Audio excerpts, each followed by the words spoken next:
I'm Connor Ruebusch, and if you are interested in the finer points of face punching, you've come to the right place. This is Heavy Hands.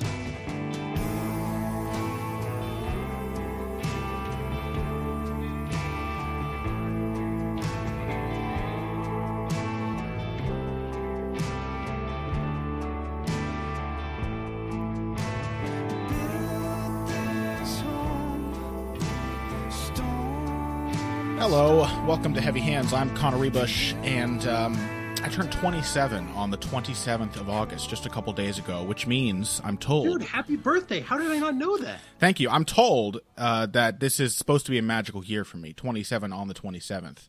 So just to kick things off right, to get the streak going, I thought I'd start today's show with an absolutely flawless intro. So here we go.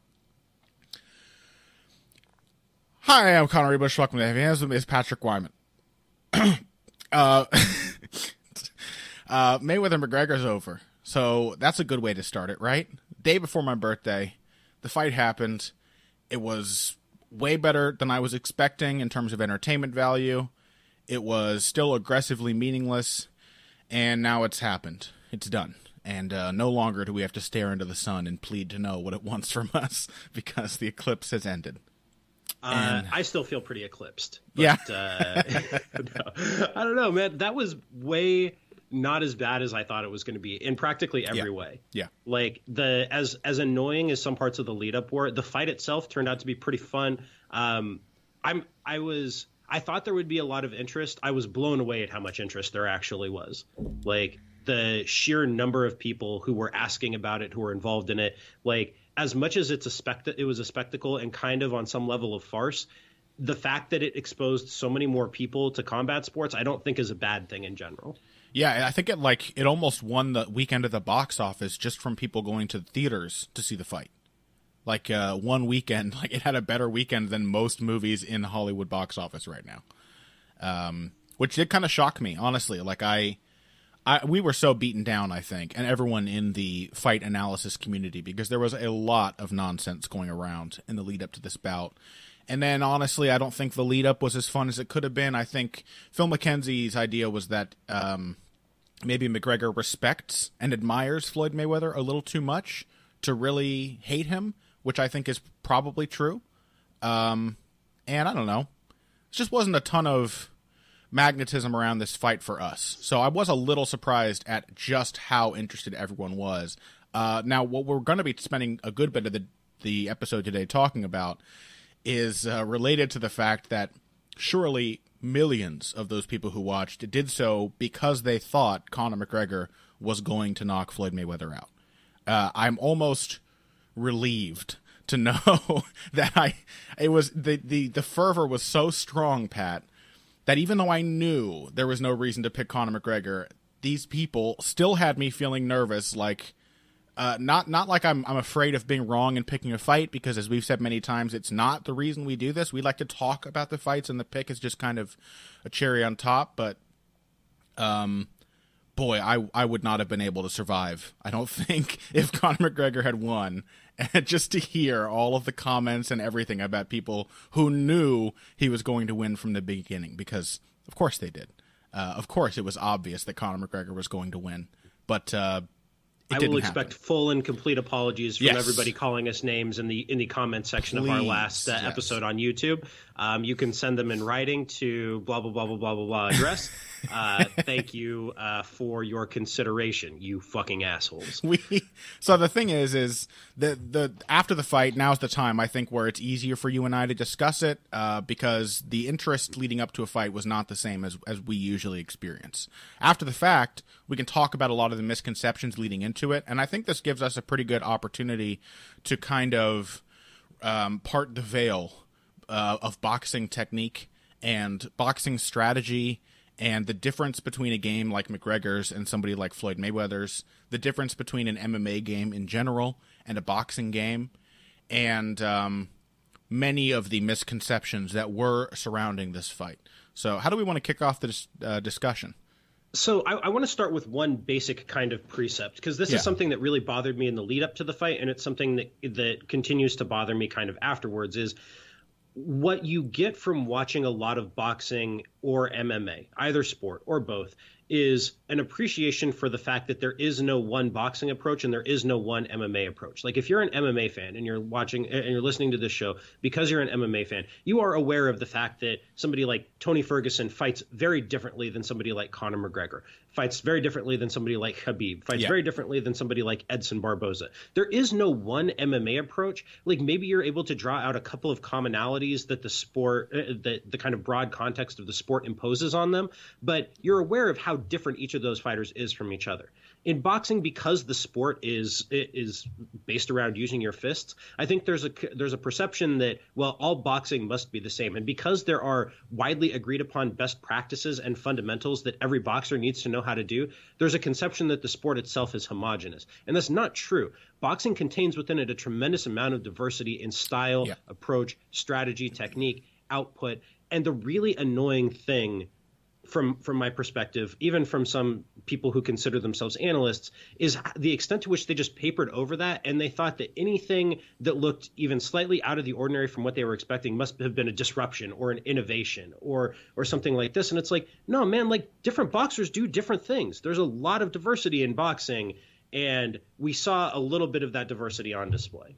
If Conor McGregor is the Uber of combat sports, then does that mean he's going to be broke in a matter of years? Yeah, it means he's going to be losing $2.6 billion a year and relying on venture capital and infusions to keep himself running. Boy, tough break. Tough break. But yeah, I don't want to get like, I want to go ad hominem with that kind of stuff. But really, it's like, if you have to appreciate the kind of diversity that exists within the sport of boxing, and the only way that you appreciate that diversity is by watching a lot of it and by understanding, like, you watch somebody, like a fight that was really fascinating to me in boxing was Leo Santa Cruz versus Carl Frampton, both of them, because incredibly different approaches, different outputs, different ranges that they like to fight at, different directions that they like to move in, and different styles of combination punching. More complexity because in their rematch, they both adjusted their own styles. So the rematch was different than the first fight in a lot of ways. Yeah, and I mean, like, but if you don't watch a lot of boxing, you may have in your head an idea of what boxing consists of that does not match the actual reality of boxing as it is practiced in gyms and fought. Like, and so that was a tremendously annoying thing to me. And I'm sure that there are going to be people who say that that's an elitist thing. And like, you know what? I'm fine being an elitist because in this sense, because like it's elitism based on actual knowledge of these things. Like, based on time spent watching and observing and reading and listening. Like ignorance is not as good as knowledge. That is a basic point. And if you think it is, you're an asshole. And I'm sorry, but that's the truth. We can both have the tone of elitism, I guess, to some people. And there's nothing. I've always been like the kid who uses, like in school, I was the kid who used too many big words and like tried to sound smart and all that. So depending on how you happen to gel with my personality, you might still think that. But to me, looking at a boxer and saying, oh, he can't do as many things as McGregor because he's only allowed to use his two hands to fight, that's the height of arrogance. Not saying that you don't understand boxing when someone says that. It's the height of arrogance to clearly not know boxing and still render an opinion on it. Just as I think it's the height of arrogance for people who clearly don't know their boxing history to watch this fight and then say, well, Floyd Mayweather's clearly the best boxer of all time now. I mean, 50-0. And like, well, you can have that as your opinion, but why would you say, like, why would you render a statement on, oh, greatest of all time, best of all time? That's an objective qualifying statement. And you're saying it while openly not knowing your boxing history. To me, I'm not the elitist in that conversation, right? When I'm like, no, here's 20 people who outrank Floyd Mayweather in all-time ratings. Especially because boxing now just isn't what it was like in the 80s. Yeah, like, that's why Floyd Mayweather stands out, because he's a kind of a holdover from an older era. Like there are not many people using that style today. Well, not even stylistically, just in terms of talent. Like I was having a conversation with a couple of incredibly knowledgeable boxing folks before the fight, and they were like, they came to the considered opinion that there were maybe 6 or 7 guys in elite boxing right now who would be elite during a much deeper era of boxing history, like especially like the mid 80s to early 90s. Sure. That like during what is widely considered to be boxing's golden era, there really just are not that many guys who are competing today who would still be great in that era. And so like when you go looking for disruption or innovation in boxing, mostly that's you saying that you're not aware of what the broad scope of boxing history looks like or what the scope of the game even today looks like. Yeah. So what room is there room for innovation in a sport like boxing? Like, well, if innovation were to be, something were to be truly innovative, what would it look like? I think when you're talking about a sport that has had hundreds of thousands or millions of bouts contested by hundreds of thousands or millions of boxers over the last 100 and some odd years, you're basically always going to be doing something that has been done before. That doesn't mean that you didn't come up with it on your own, but styles are going to come in waves. There are going to be people who have done things that you have tried before. Mm-hmm. So like if you were to say, okay, well, real innovation can be found in infighting, in boxing. And I think that's true. Like you can innovate today by doing more with infighting. And that was something we talked about before the fight, was the extent to which maybe McGregor could do a little more like MMA style infighting to create opportunities to land shots. Ironically, his attempt to do MMA style infighting is what caused all the clinches to be broken so quickly. Because maybe if he hadn't taken Floyd's back to hit him, he might have actually been able to show something off. Exactly. But so if you say that you want to innovate by trying more infighting, well, 60, 70 years ago, there was a lot more infighting in boxing, and you could just go and watch tape of Henry Armstrong or even somebody who wasn't like a serious clinch fighter but was still good on the inside. Like Jack Dempsey was good on the inside without being like an exceptional infighter by the standards of the day. Like, and you could find things to take from watching them that would be innovation, but it would also be going back to the past. You can find recent examples of good infighters like Ken Norton and Dwight Muhammad Qawi, but even those guys are holdovers of older styles. They aren't innovators themselves. They are Ken Norton trained with Eddie Futch, who trained great boxers for decades, and Dwight Qawi got out of Rahway prison and immediately ran to Philly to train at Joe Frazier's gym to learn from, the Philly masters. Like, It's very difficult, I think, to come up with something wholly new. I think it's all about individual expression, how your style works for you, and what sort of tricks and unorthodox things you can sprinkle in to what is otherwise a very sound system of fighting. Yeah, I mean, so I do think there's room for innovation, but I think we need to broaden our understanding of what innovation is, if that's the case, and to, in that sense, include the idea of looking broadly through the sport of boxing's history for innovation. And it's like, it's not that you're never going to pull anything from anywhere else. And I think there are like infighting tricks that you could pull over directly from MMA today that would work well in boxing. For sure. I think more boxers would benefit from training with some wrestlers in their training camps. Yeah. They used to do it. Yeah, Jack Dempsey did it. Yeah, tons of boxers. They used to have catch wrestlers in their camps, and catch wrestlers used to learn how to box for fun. Like, MMA has been a part of boxing, in a sense, for a long time. It's just only been forgotten in, I think, the last few decades, that those are important elements. So, so leaving that aside, let's talk about the fight itself. Yes. Yeah, well, the thing I wanted to talk about, not before we get into the fight, because this is tied to the fight, but related to innovation, is the idea that you can spot something innovative or at least novel, but I think that the way that we can get into this, like this is the point of the show like ours, is to very specifically and clearly explain what those things are.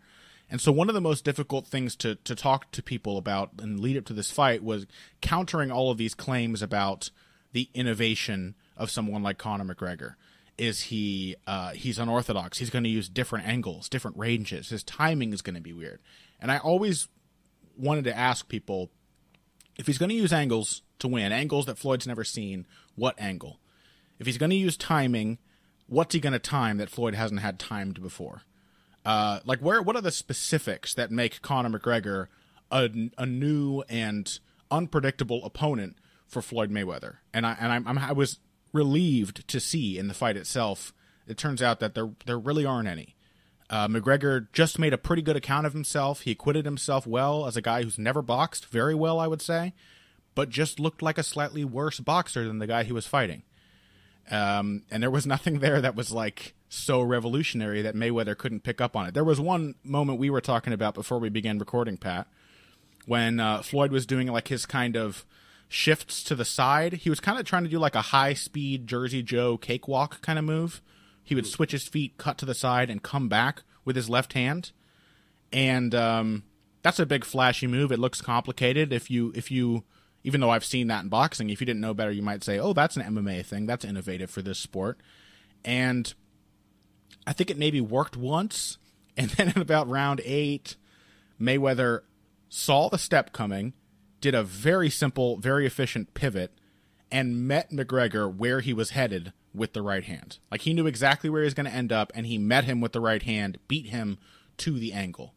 So if McGregor's using angles to beat Mayweather, in what way are those angles alien to the sport that Mayweather has spent the last 20 years perfecting?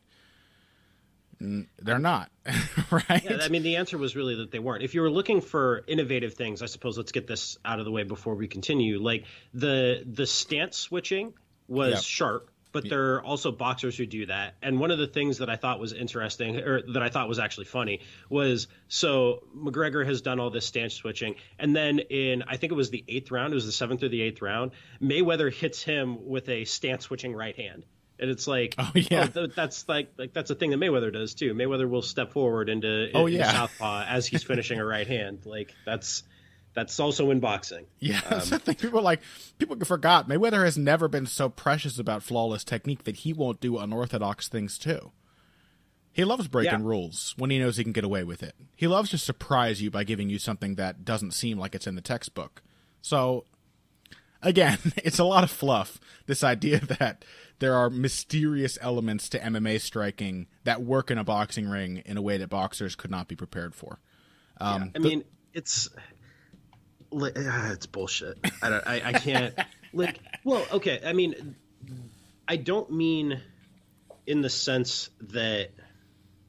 Yeah, I don't know. I there's a whole theory of bullshit, like as a thing, as something separate from truth and lying that is worth thinking about. But I don't think we need to go into it here. Okay. Like, it's basically that bullshit does not exist on a spectrum of truth and lies. It's just simply statements that you make without expecting there to be ramifications for them. Oh, okay. And that's so basically that to me sums up a lot of the pre-fight and post-fight justificatory analysis. I don't think people were being deceptive for the most part. Even like the more respected people who were talking about McGregor's chances and all the ways he was going to shock the fight, we can say the name Robin Black, I suppose. We're not like, I don't think he was being deceptive. I don't think he thought he was lying. I think he just kind of thought, a lot of people think like, what the hell? Like, I may as well make the pick, right? I can say I told you so when it happens, and who's going to remember it if I'm wrong? It'll go away in a few weeks. Yeah. I mean, that's the bullshit thing right there. Yeah. Is that it's not truth or a lie. It's just saying things to say them. And then, then when the next thing comes up, you just say something else, and it doesn't really matter because you're never really held accountable for it. And there's no penalties, I guess. My God. And like, that's, the thing that gets me is when we make picks and we do an analysis, we try to hold ourselves to our prior picks, and that's why we make the picks, is because it gives us something. It forces us to crystallize our views, and then we can go back and say how and why we were wrong. Yeah. And because there's nothing wrong with being wrong. You don't have to like dig your heels in after the fact and like try to make something that was clearly wrong right. You can just say, oh, I was wrong. Here's how and why I was wrong. Here's what I'm going to take from that moving forward. You win or you learn, Pat. You win or you learn. By the way, is Donald Trump an MMA fan?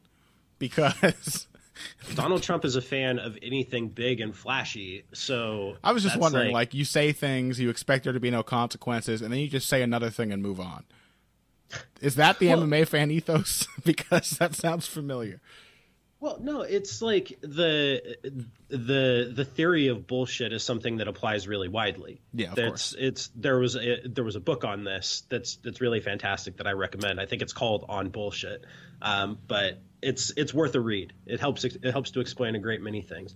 But okay, so do we want to take a little break, or do we want to stick with this? Let's take a little break. We'll come back. We're going to talk about the fight in more particular terms. Talk about how it played out round by round a little bit, give our rest of our thoughts. At the end of today's show, I should mention, I think we're going to talk just briefly about Struve versus Volkov, because if Conor McGregor's impressive loss against Floyd Mayweather got you interested and intrigued in MMA, wait till you see what they have lined up for you next. Two guys who are both tall It's going to be amazing. So we'll take a quick break. When we come back, Mayweather-McGregor continued, and then Struve Volkov at the end of the show. Hey everybody, thanks for listening to this week's Heavy Hands. If you like what you hear, please consider pledging to support the podcast on Patreon. Patreon is basically continuous crowdfunding. You sign up to contribute a certain amount per month to help us with production costs and the like, and in return you get rewards ranging from a mention on the Heavy Hands website to a question or topic of your choice being discussed on the show.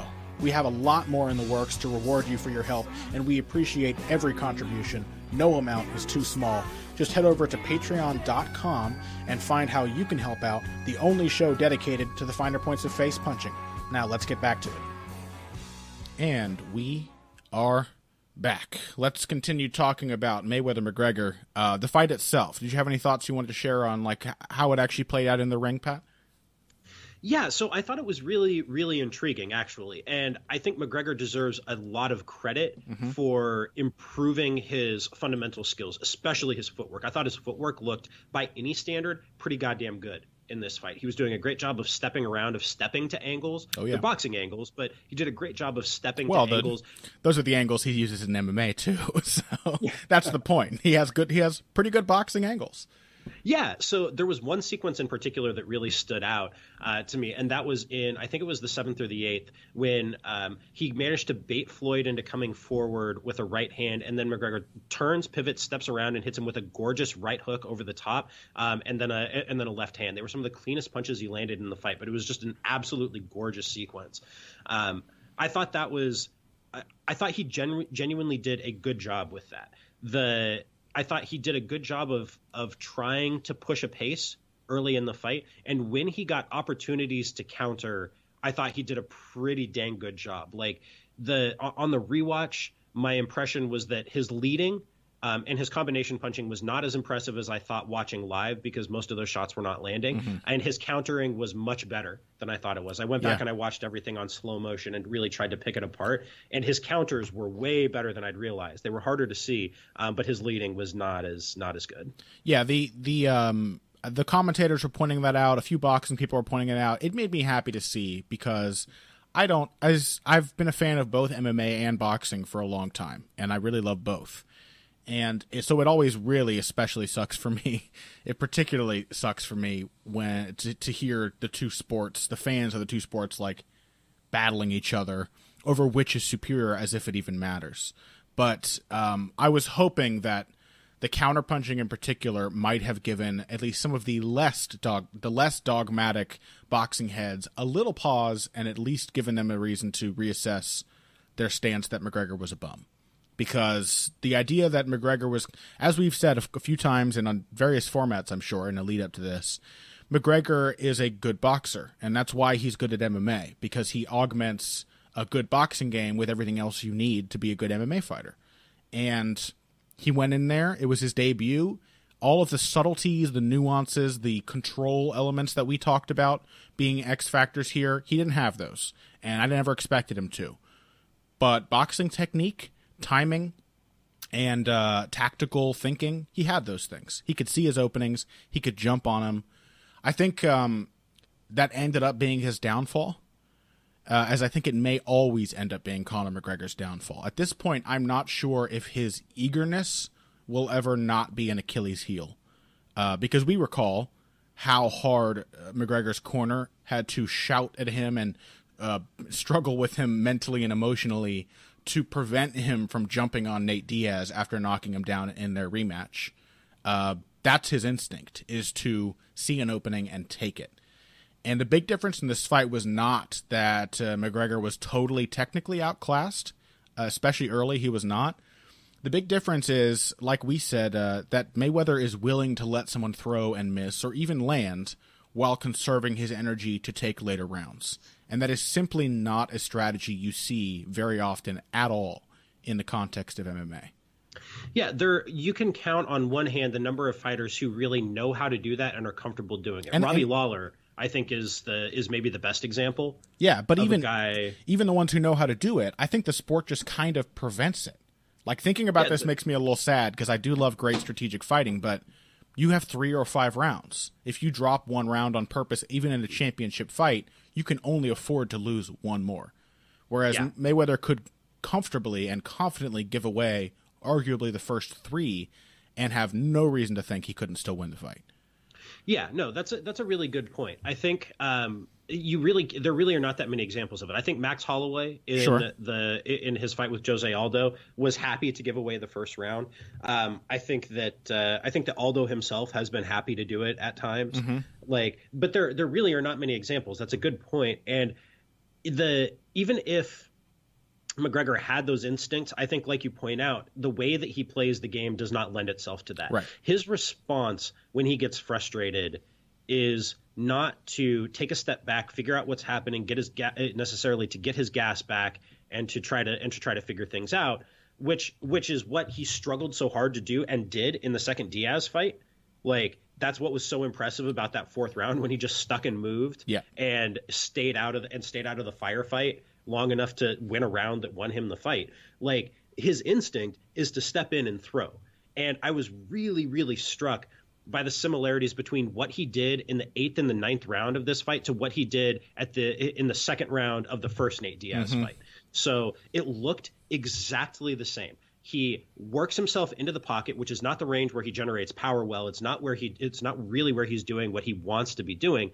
And he just throws. He throws combinations. He throws volume. He throws shots that by his standards are pretty pitter-patter, and works himself to death, trying to convince himself that he's still in the fight, that he still has it, and that he can get the other guy out of there. And he did this over and over. He did this at the start of the 8th round when he backed Mayweather up to the ropes. He did it in the 9th round when he really went after him. And just like through what at the end of the day were the shots that drained his gas tank to the point where it was an inevitability that he was going to lose the fight. It looked exactly the same as the first Diaz fight. Yeah, we talk a lot in the past. We've mentioned many times the idea that certain fighters, mostly counter fighters, are too picky with the openings they will attack, and that is how they lose fights. That style is generally vulnerable to giving away rounds by waiting for the perfect opening and not settling for a good opening. And McGregor is exactly the opposite. He needs to be a little more choosy, a little more precious with his opportunities when he explodes and when he doesn't, because pretty much everything he does is explosive. The pitter-patter stuff, like the arm punching he was doing to kind of stay busy here, wasn't. But I think that's like survival stuff after the explosion is gone. And up to that point, it's mostly explosiveness. So he needs to hold on to that to win a fight like this, even in MMA, against somebody who is capable of surviving early and staging a comeback or starting to outwork him later. He's just too eager. He doesn't know when to let an opening pass. Or not as well as most fighters at his level do. Yeah, well, and that might be kind of a fundamental difference in context between boxing and MMA, is you are generally in MMA rewarded for attacking opportunities. If you are given, a buffet of opportunities at a high level in MMA and you exploit every single one of them, more often than not, that's going to work out for you. Yeah. In boxing, in a 12-round fight that's going to go, that you have to plan for it to go 36 minutes, like, if you can't attack every single opening, because then you'd be throwing 100 punches around, and the number of guys who can throw 100 punches around in boxing and do that consistently is minuscule. Yeah. Almost nobody can do that. Yeah, and most of them weigh 126 pounds or less. Yeah, so like that might be kind of a fundamental difference between the two sports, is like, just in the grand scheme of things, at a basic strategic level, you are incentivized differently and rewarded differently. Yeah, I think you get fewer opportunities in MMA as well. So like, it's okay if you get 20 openings per round, you can attack every single one. Whereas against somebody like Floyd Mayweather, you might get at least what appear to be openings every other second, because the guy's in range, he's there, you can try to hit him now. Usually, like, when the guy's in range, he's there, that's when McGregor is free to start hitting him. And that's just not the case against a boxer. Let's talk about Floyd Mayweather's approach to the fight. He swore up and down that he was going to come forward and try to knock Conor McGregor out, which I assumed was bullshit, personally. He said that before fights in the past. I'm pretty sure he said it before the Pacquiao fight. And that's never how Floyd Mayweather fights. He has not fought that aggressively probably in the last 10 years, and he's never pressured like that ever that I can think of. I have never seen Floyd Mayweather shell up, get low, and just walk somebody down round after round. It was very strange, but certainly fun to watch. So I actually believed him when he said that, because he has done it, because Mayweather has done it before. He did it to Canelo, I think, is the best example of that. Like a pretty aggressive guy who, not like a pressure fighter, but who wants to have the initiative, who wants to come forward.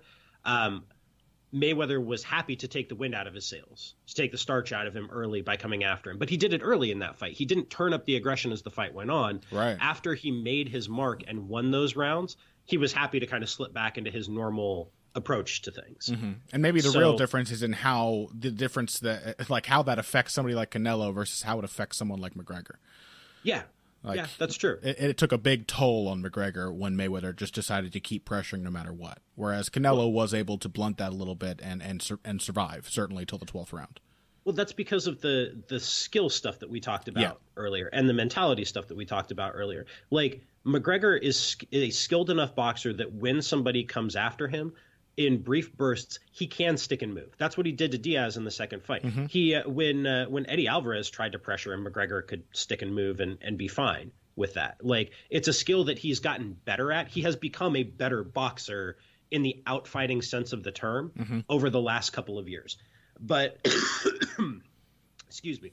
But like, it's one thing to do that against Nate Diaz, and it's another when Floyd Mayweather decides he's going to get you out of there. You're not going to outbox Floyd Mayweather off your back foot as Conor McGregor if he decides he's going to come after you, because he doesn't have the depth of skill to do that. Like, outfighting, good outfighting, may be the single hardest thing to do in combat sports. Like, to really know how to stay off the ropes, to really know how to stick and move, to know when to stop and pick your shots, and while still giving yourself enough space to escape and then avoid a counter that's going to come.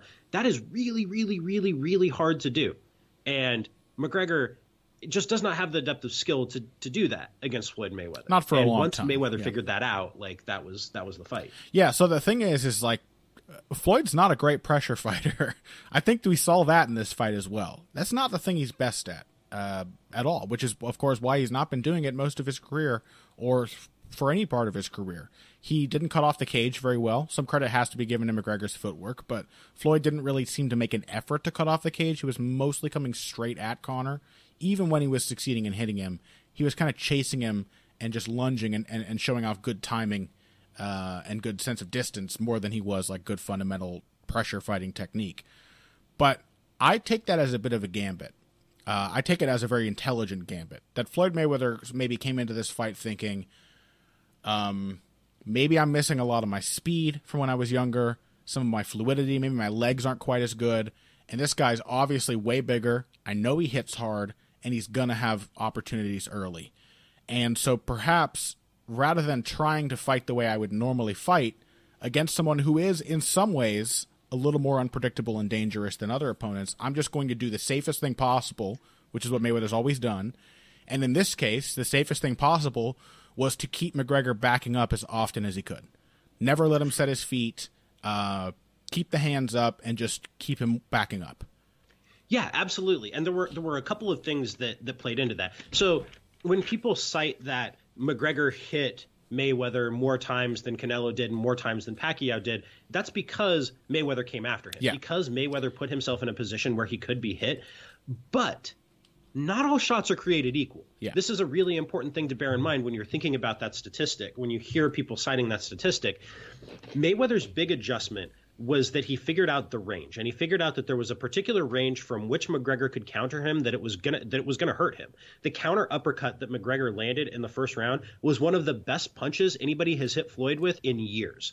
Genuinely, really and truly, that was an awesome shot. It was clever. It was well-timed. It was delivered from the perfect distance. He got a lot onto it. He really turned his hip into it. He snapped Mayweather's head back, and he hit him with it at least twice more, too. It wasn't visible. It wasn't like a big, impressive-looking shot, and it largely came because that was when they would change camera angles, when they would switch cameras. But McGregor hit that shot a couple more times. It was a really good shot. But what Mayweather figured out was that if he started from closer, before he threw the right hand, if he started a little bit closer in, McGregor couldn't get the space because his punching technique is not that fundamentally sound to really turn his hip into shots. So by crowding him, he took all the pop off of McGregor's shots. And this plays into something that we talked about last week, which is McGregor's power being snappy power. Right? It comes from being able to hit you at exactly the right spot in the arc of the punch, which requires space. If you crowd McGregor, which is what Nate Diaz did too, especially in their first fight, you take a lot of the pop off of McGregor's shots, and really he's not going to tear off and hit you the way like a Shane Mosley or somebody like that. Because he's weirdly missing a lot of what I would consider basic fundamentals of punching mechanics. And people never like, a certain subset of people never like when I talk about the problems with how McGregor throws his punches. They'll argue that those aren't problems in MMA, that I'm looking at it from a boxer's perspective or something. But overextending, lunging into punches, leaving your feet behind, like all of these things work because McGregor's so explosive and commits so heavily to his shots. And without the fundamentals, I mean, I think McGregor would be an even better long-range puncher if he improved his fundamentals. So either way, I think he could use that. But especially in the mid-range or when he's backing up, as we saw in this fight, when the opponent has just decided to cover up and walk through the most dangerous range, the most dangerous slice of range, and get to the mid-range, the pocket, inside, at that point, McGregor does not have the fundamentals to throw a really hard punch. He doesn't turn his feet. He doesn't twist his hips. He doesn't fold at the waist. Like, he doesn't really like throw a very technical punch when he doesn't have room over which to build momentum. So the one punch that he really throws technically is the one that is most dependent on range and hitting you at the right spot. And that's his like backstepping counter left hand. Mm-hmm. That is the one punch that he throws mechanically perfectly. Yeah. Like his lead left, not so much. When he's standing in place, not so much. When he's kind of lunging forward, not so much. There, you can point to the mechanical difficulties with all of those punches, and you're absolutely right to do that. The one punch that he throws spot on, exactly as you would draw it up in a textbook, is that, especially from the inside angle, that counter left. But if you crowd him, if you don't give him the space, a backstepping counter left to have power requires you to hit your opponent at exactly the right spot. It requires you to judge that distance perfectly and step back to it and then turn over into the shot. You kind of have to charge and then be hanging in space for a half second to get caught by it.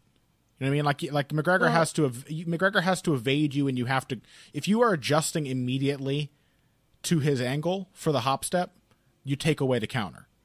Right? If you're not lunging after him and letting him take that angle. You don't take away the counter. You take away the power that makes it an incredibly dangerous punch. Like, you can still get hit by it, and it's still not great. And McGregor did still hit Floyd with it after Floyd adjusted to the range. But it doesn't have the pop if you're hitting somebody 50% through the arc or at 100% of the arc, as opposed to like 80% where the last bit of snap really comes. So what I'm saying is when McGregor hop steps, there were occasions when he would go for that move and Floyd just stepped across and stayed on him. And the counter was not nearly as dangerous. Like, his best technical move, even there, wasn't as dangerous because, I don't know, boxers fight in layers, man. Like, that's the thing that we said beforehand. It's the thing that was obviously true here. Mayweather figured that out defensively. Like, I said many times in the lead up to this fight that McGregor's defense is not that bad, that he's got some good head movement, he's got some really nice moves, but that it's, A, like it's punching and his attacking, it's all explosive, and B, it's mostly like slip twice, maybe once or twice, and then counter. Slip and counter and then move off.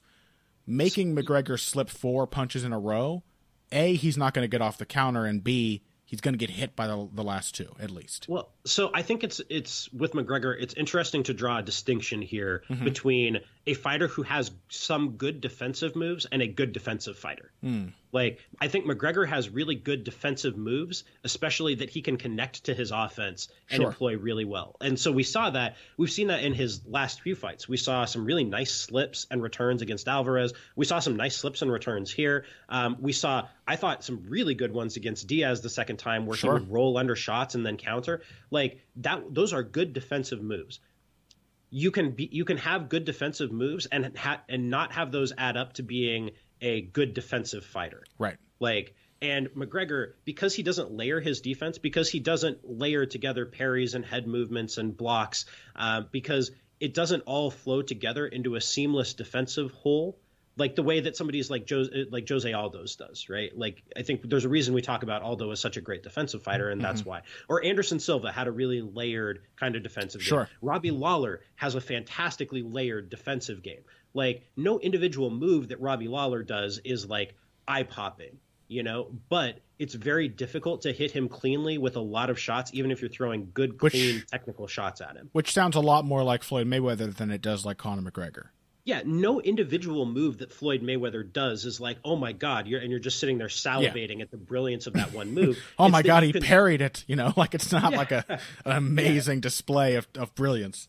It's that it's that you throw a punch at him, it lands, but it lands at the very end of its arc because he's pulling back. Then you follow up, he did that with McGregor's jab a bunch of times. McGregor would go jab and Floyd would pull back, and then McGregor would try to throw a left hand to the body, and Floyd's elbow would come down and deflect the shot, right? Yeah. Like, it wouldn't neither of those shots completely missed, but neither one of them landed cleanly. Right. And that's what makes Mayweather a great defensive fighter, and that is what makes McGregor a fighter with good defensive moves, but not a great defensive fighter.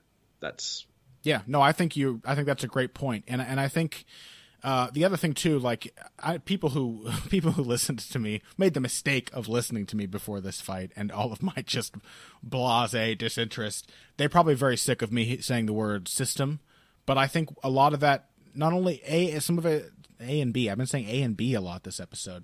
One, a lot of that difference between the defensive fighter and the defensive moves, the fighter with defensive moves, that comes down to who the fighter is.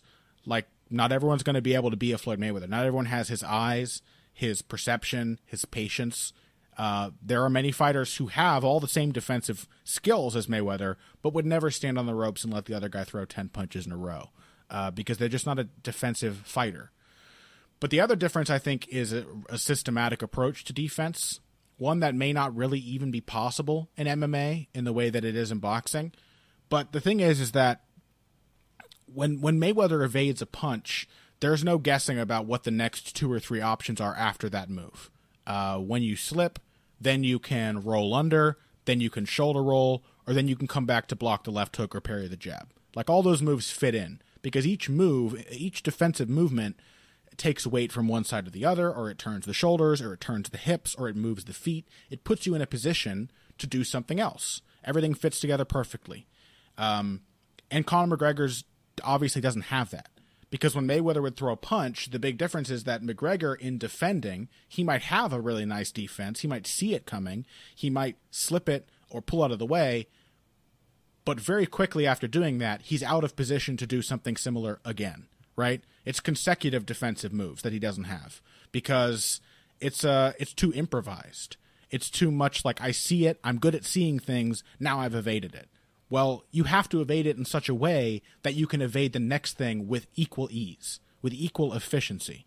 That's something that only boxers like Mayweather do. I don't think that level of specialization exists anywhere in MMA, and I don't think maybe it never will. I think it may after a little while. It takes veteran savvy and years of proper training with the right coaches to develop that. Even in boxing, it takes years and years and years and years to develop that with coaches who are really good at teaching those skills. And I think that we will see it in MMA from somebody at some point. I think, like, it's going to look different, though, right? Like, there's too many options. Like, a system has to be more flexible, a little more organic in MMA. I've got to think. It can't be as, like, Floyd Mayweather has a specific response or 2 or 3 specific responses to everything that can happen. And I'm not sure you can quite do that with MMA because things change up so rapidly. It's too flowcharty in MMA. I think that we will see it will be a different kind of defensive brilliance. And I think that's already what we see in MMA from some fighters, but I think we'll see it more. Well, I could see somebody like Joanna Jędrzejczyk getting to that point if she fights, because she's only been fighting in MMA for 5 years at this point. If she's still in the game 3 years down the road and has been working with really, really good coaches over the rest of that time and really dedicates herself to that craft. And I think she will, because as she gets older, she ages a little bit as she gets to be, 32 or 33 or so. Like, it will be harder for her to work at the same pace that she works at now. And so she'll have to slow it down. Sure. And when you slow it down, then defense becomes more important. She's going to look even more like Jose Aldo, Pat. I'm so excited. Yeah, I mean, I think she's probably, from a technical perspective, the best candidate. Yeah, she's there, man. She's right embody there. that. The thing is like with MMA, we look at Jose Aldo. We talk about him as a great defensive fighter. He wouldn't compete defensively with somebody like Guillermo Rigondeaux or Floyd Mayweather or, God forbid, George Benton or Sweet Pea Whitaker. Like, no, of course not. But Jose Aldo also has amazing wrestling defense. He does have, like, all of these ways to stop MMA opponents doing what they want to do to him. And I guess we should leave this fight where we started it by saying they're different sports. Like, the fight still doesn't mean anything. I'm just glad that it was fun. I don't want to waste too much time praising Conor McGregor for taking a loss so well because, of course, he did make $30 million for he made way more than $30 million. Yeah, he will have cracked $100 million by the time the buys are done and counted. He made $30 million guaranteed, which is more money than I'll ever make in my life. So I'm pretty sure I could get my ass whooped by Floyd Mayweather and not be too bent out of shape by it if I got paid that much. So. He didn't look too bent out of shape by it after the fight. Like, no, that's what I'm saying. He's fine. Like, there's nothing to worry about. And also, by taking the loss graciously, I don't think his star fell at all. I think a lot of people were like, boy, respect to McGregor. He took that really well and did better than I thought. So there was one more thing that I wanted to talk about, which is when McGregor comes back to MMA, how will these new skills that he's picked up translate? I hope, because assuming he does, just to step outside the technical for a moment. I don't think it's a guarantee that we do see him in MMA again, because how are you going to convince somebody who just made probably north of $100 million to step back in for $3 million guaranteed plus pay-per-view points that are probably going to get you to 15, 18 million at the most? Dana's going to have to open up that pocketbook. Well, but even if he does, like, and how are you going to what is the most that the UFC could conceivably pay him for a fight? 25 or 30 million maybe, and that's going to take like years of negotiation and recrimination and all that to get to that point. I don't think it's a given. I have a feeling that McGregor will be willing to say to himself, like, you're never going to have a Floyd Mayweather payday again, because every single opponent Mayweather's ever fought has never had a Floyd Mayweather payday again. You know what I mean? Like, that's usually like the pinnacle. It's a special opportunity to make extra cash. It is, as they say, red panty night. Yes, the panties are extremely red tonight. But he was talking about fighting Nate Diaz for the trilogy. He was talking about coming back to MMA. I think he probably will, because I do think that some part of McGregor cares about, I don't know, like proving himself. I do think he cares about that, even if he's just proving himself to himself a lot of the time. I think he's a pretty self-confident guy in that respect. But I think he'll probably come back. Who knows? I'm not sure if Conor McGregor could actually happily end a career after like 6 years or whatever of people constantly saying, yeah, but he's never defended a title. So my hope is he'll come back and try to prove that. And when he does, if and when he does, it won't be boxing. He's not going to look the way he did in this fight exactly. But I think a lot of the things he trained will come in very useful, because you and I, of course, have been hounding MMA people to emphasize boxing fundamentals more basically since we began doing fight analysis. I think footwork, good evasive footwork in particular, that's going to be great for McGregor, who's not an amazing wrestler, to get him away from takedown attempts. I think having even better angular footwork and pivots is great. I think that is the thing that I kept thinking about with this fight as he was pivoting and turning and stepping around. Yeah. Is how much better I like his chances against Khabib Nurmagomedov, right, who looks like the worst case stylistic matchup for him from the perspective of wrestling versus not the world's greatest wrestler. But the great thing about boxing footwork is it allows you to have confidence in tight spaces when somebody tries to come in on you and whose game is reliant on pressuring and getting to a point where they're going to grab a hold of you and touch you. Like, to be able to hit them from a close range, then move out of a space where they can grab a hold of you, or alternatively to step around and then you dictate the terms under which you grab a hold of them. Right. Like, those are huge advantages. Yeah, because there's even when someone's right in your face, there's always a bridge. There's always a way to go. If somebody throws a punch, you don't want to stand on the end of that force, but you can hit it on the side and parry it with ease. If somebody's coming straight at you, you can sidestep. If they're pushing, you can push, you can pull, so on and so forth. Weakness against strength, take the easy way, however you want to say it. That's how good technical fighting works. And so whether it's defending takedowns or defending punches, knowing the technique to get off to the side when somebody crowds you is eminently useful in MMA. Yeah, I mean, I like McGregor's chances much more against a kind of a come forward kind of fighter now than I did before watching this, because that footwork isn't going to go away. If there's a thing that we've learned about Conor McGregor from watching him over the years, it's that he builds his skills. He is a professional who gets into the gym, learns things, and then does not forget them. If anything, he's a phenom skill-wise who picks things up really, really, really quickly and then retains them and builds that into his game over the years. Yeah. I guess the note I would end this on is, like, McGregor will probably almost certainly be a better fighter for having taken time to do this. Yeah, I think so in too. MMA should he return. Yeah, that is my hope, and I think there's a very good chance of that. And I will end this segment and this discussion by saying that I would not at all be disappointed if one of the trilogy rematches between Joe Duffy and Conor McGregor took place in a squared circle. I'd be fine with that, actually. Now that both of them have some pro boxing experience, I would happily watch them trade hands without the fear of takedowns. Okay, Mayweather McGregor, it's over. It happened. We're moving on to Struve versus Volkov, so we will get to that after this break. Financial support is fantastic, but there are other, even easier ways to support Heavy Hands. Perhaps the best is by spreading the word. We know our fan base. You're all cool, popular people with serious social media presences. You're tastemakers and trendsetters. Okay, there are one or two of you that don't fit that description. You know who you are, but no matter what, you can always help us out by telling folks about the show. And you can also give us a positive rating and review on iTunes and Stitcher, things like that. We rely on word of mouth and positive feedback to grow and improve, so thank you very much for your time and your help. Now, back to the show.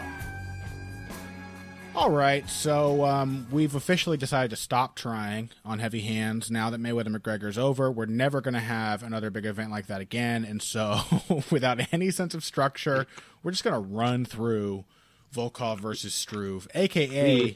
We, like Mayweather and McGregor, have decided to cash out at this point. Yes. Yeah, we're taking that payday because this show pays so well. And now we're going to talk about UFC Rotterdam, Volkov versus Struve. I suppose we should start with the main event, Volkov versus Struve. They're both tall, Pat. They're both very tall. They're so tall that they literally couldn't fit Stefan Struve on the poster. That's not an exaggeration. If you look at the poster for this, it is cut the top of Stefan Struve's head off. I just looked at it just as you were saying that. We watched fights on the Depressed Us last week for Bloody Elbow, and we watched a Butterbean fight. And they had the tail of a tape, and he was literally half of his torso was off the side of the screen. It's one of the greatest things I've ever seen. That is amazing. It's like you guys could have just photoshopped him down a little bit, just graded him down in size, like to 70%. Nope, 100% Butterbean. What do you think the budget is for these things, man? Like, they're not grading anybody down. They're not going to fit anybody into the frame. But if this is the UFC's art department here, like, it's up to the fighters to be small enough to fit in the frame, not for them to shrink the fighters down. That is the UFC approach to promotion, to poster making, to everything. It's up to you. Ooh, boy, what a telling moment. Yeah. At any rate, so do you have any opinions on Volkov versus Struve? Do I have anything other than a close reading of the poster? Yes. I think that I have very little faith in Stefan Struve these days. And I don't think Stefan Struve has ever been a very good fighter. He's not bad. He's never been bad. He's always been pretty good. But he has always struggled for his frame in a way that Volkov never has. Volkov, he's certainly like a little hittable as a tall guy, but Struve is like the most hittable tall guy, and does not know how to use his range, isn't really comfortable with it. You and I have even posited a few times over the years that Struve was maybe kind of destroyed in the gym, training with all of those tough Dutch kickboxers because he started so young and had so many fights so quickly. So I have to assume that Volkov, just by being a fairly technical kickboxer with a good amount of experience, a very good chin, and a much better idea of how to win rounds using his frame, is going to beat Struve. But I always enjoy MMA fights between two tall, long kickboxers. I really do. Breeze Strickland. There are other examples. Hold on. There are plenty of examples of two tall guys squaring off, and it's always fun. What else am I thinking of? Max Holloway's fight with who was the guy who got kicked out of the UFC after fighting Max Holloway? Will Chope. Yeah, very fun. Will Kill Chope. Yeah, Max Holloway. Like I always like seeing two guys who are used to being much bigger than their opponents face someone who's kind of their size. And Volkov, I think, is more technical and more complete as a fighter, and a little smaller than Struve. So I think it might actually turn out to be a pretty fun fight because of that, because both guys are going to be fighting for their range a lot more than they're used to. Yeah, I think so. And I think Volkov is probably better equipped to handle that particular aspect of this matchup than Struve is. Like that to me is the thing I keep coming back to is Struve, when he kickboxes well and sets a good distance, as he has done at some points in the past, it's generally against a guy who does not have the tools to be able to fight him back at that range. Mm-hmm. So Struve has to have like such a ridiculous reach advantage to be able to play an outfighting game that I don't think he's going to be able to do that against a guy who isn't that much shorter than him or with that much less reach and who is not giving up a lot in terms of skill. It's like Struve is probably the better probably the better kickboxer. Yeah, I would say so. And it's like Struve is a fighter despite his frame, like it's always a hindrance to him. And Volkov is a good fighter because of his frame. Struve is like he's kind of foot slow, he's not an amazing athlete, he's a little cumbersome, unwieldy, and it's like almost remarkable how well he's done as a professional fighter despite for years having no idea how to mitigate the risks of his build. So, yeah, I have to go with Volkov. But the real main event here, Pat, is obviously Leon Edwards versus Bryan Barberena, which may sound like a joke, but is probably the best-looking fight on this card in terms of actual matchmaking and interesting fighters. Edwards, you named... a good-ass fight. Yeah, Edwards, you named as your, like, one of the best unranked guys in the UFC on the show before last week, 2 weeks ago. Bryan Barberena has been one of my favorites since he first debuted. He's just been a tough bastard who keeps getting better in surprising ways. And so I'm really excited for it. This is going to be the matchup that decides or that tells us whether Edwards has figured out how to deal with pace, because he is not a naturally quick-paced fighter. He's a really naturally slow-paced guy. So there are a couple of ways of dealing with a guy who wants to push a quick pace on you. One is that you can try to fight at that pace yourself and hope that your gas tank holds up. And the other is to find ways to mitigate the other guy's pace, to shorten the fight or to draw the guy into a slow paced fight, like Tyron Woodley, the Woodley approach, right? Or the Yoel Romero approach also, like guys who excel at making you fight slower than you want to, or you can just clinch them a lot and wrestle them a lot and shorten the kind of striking exchanges. Sure.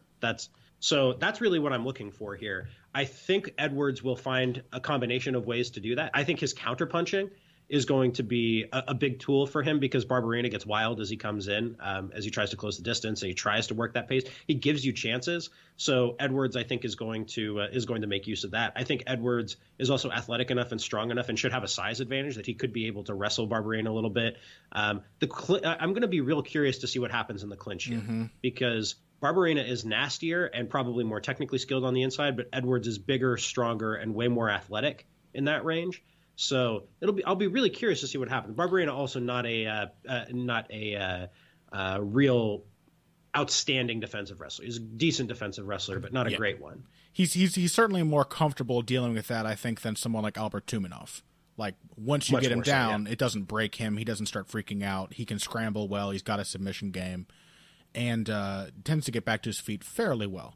So I think that Edwards will be less incentivized to use his wrestling. My question for Edwards at this point is always, is he going to find the balance? Is he going to find his style again? Since he spent all of this time clearly sort of investing in his weaknesses, upping his wrestling in particular, and his submission grappling, two things that he was not known for at all early in his career. But he has also, like against Tumenov, he was so committed to the wrestling, because that was the way he was going to beat him, that he totally lost the striking exchanges. He got off some good shots, but they were almost discouraging to me because I saw that he could get off good shots, and he just wasn't going for enough. So I'm always worried about fighters who take the Josh Koscheck or the Damian Maia route and worry about them sort of neutering themselves. Whereas I think that Bryan Barberena has just been getting better in ways that make him who he is for a little while now. The left hook in his last fight that he knocked out Joe Proctor with, pretty much a technically perfect left hook. Best one I've seen him throw. And he's made little technical improvements like that over the last several fights. And then, of course, he's also very durable. Surprisingly hard to hit, actually, but also very durable. He's a pretty big guy. And he pushes a great pace. So, yeah, those things give me pause. I might go with Barberena here, actually. Even though I like Edwards a lot, I think Barberena's pace might get to Edwards if, as I just kind of suspect at this point, if Edwards doesn't quite have the fluidity to transition between the different aspects of his game. I think he might get put into sort of a hesitating kind of headspace. This is the fight where, for me, because on the basis of what we've seen, I think I buy your line of reasoning entirely. For me, though, fights like this, I think you bet on a guy like Leon Edwards to have improved, right? To have shown something in between, because his last loss was almost 2 years ago. It was to Kamaru Usman, and he got out wrestled. We've never seen anybody successfully push a ridiculous pace on the feet against him. I don't know. I'm betting on Edwards to have gotten better. He's only, I hope so, man. He's only 26. He just turned 26. True. Yeah. I hope so, man. Right. I really like Edwards, and I like seeing the adjustments he's made. I just want to see it all come together, and I haven't seen it yet. Yeah. I'm betting that he will at some point, because I think he's at ATT now, too. Oh, shit. Yeah. Well, who knows? I may have just dug my own grave, but I've already decided to pick Bryan Barberena. Real quick, other fights on this card that are interesting. Darren Till versus Bojan Veličković. Great fight. Yeah, I think that's somebody who will actually get a really good fight out of Bojan Veličković. And vice versa, too, because Till can be pretty low output. That's true. Like, I think Veličković, with his style, is going to try to throw volume. He's going to make Till engage. And so we'll either get to see Till's awesome clinch game, or we'll get to see Till unloading big, powerful shots. Till has the clinch game, which is usually that's where Veličković really stalls out the fight. So that'll be interesting. Yeah, I like that. And also Veličković looked a good bit better in his last fight. I know the knockout wasn't the only thing that happened in that bout, but he looked a lot more aggressive and threw more combinations. I don't know. I thought he looked more comfortable on his feet, finally, because he's been struggling with that for a while. Mairbek Taisumov is also on this card, who we were yelled at on Twitter, Pat, for me picking Evan Dunham as my best unranked lightweight in the UFC and not Mairbek Taisumov. And it is actually a pretty good shout, because Taisumov is a scary motherfucker. Taisumov is scary, but honestly, Taisumov, you look at his record as a little bit of a paper tiger. He's not tested yet. I'm sorry? He's not been tested yet. Yeah, and he's not an inexperienced guy. He has been fighting professionally for a decade. Yeah. He is not a prospect. He's what you see from him is probably what you're going to get in the long term, which is pretty good. But we have no idea, for a guy who isn't a growing prospect, really, whether that actually works against elite fighters. And we're not going to find out here. Right. He's fighting. Not that Felipe Silva is a joke. He's actually a pretty good kickboxer, but I think this is actually a remake, right? They tried to make this fight a few cards ago. It could be. At this point, I can't tell you. Boy, I remember this from writing a preview. I swear that happened, but maybe I'm wrong. But the thing with Taisumov is, curiously, I don't know if he ever will if it ever will be revealed if he's the most dangerous unranked guy, or if he'll get to become a ranked guy, because they just keep giving him opponents like this. What are they doing with him? You know what I mean? I have not the foggiest idea. He's 29. He's ready, man. You throw him in there, and he's going to swing, sink or swim. Yeah.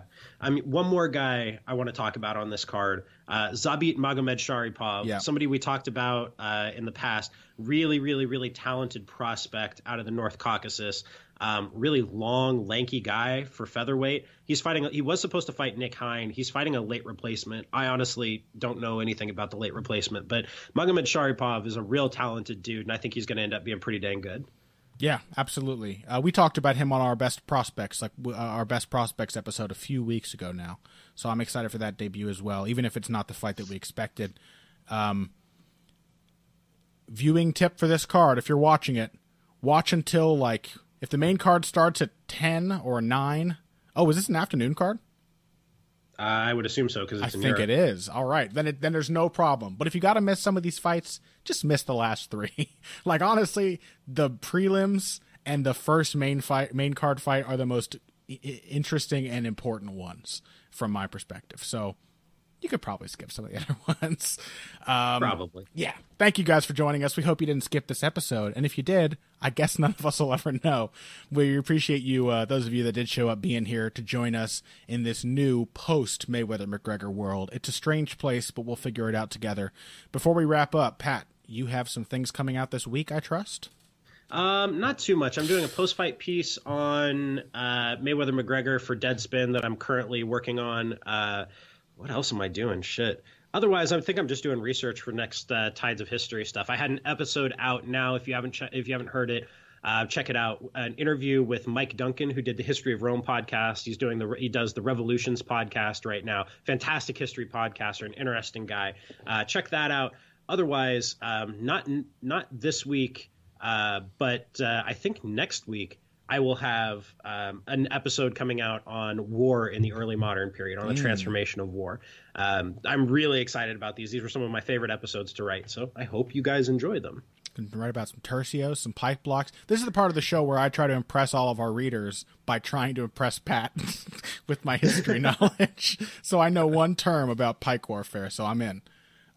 You're there, man. I'm an expert. As for me, I have actually had some technique instructionals I've been working on, scripting.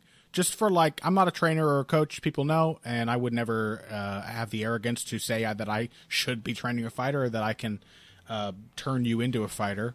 But there are some techniques that mostly things that I think are very fundamentally important that I consider to be kind of overlooked or underrated.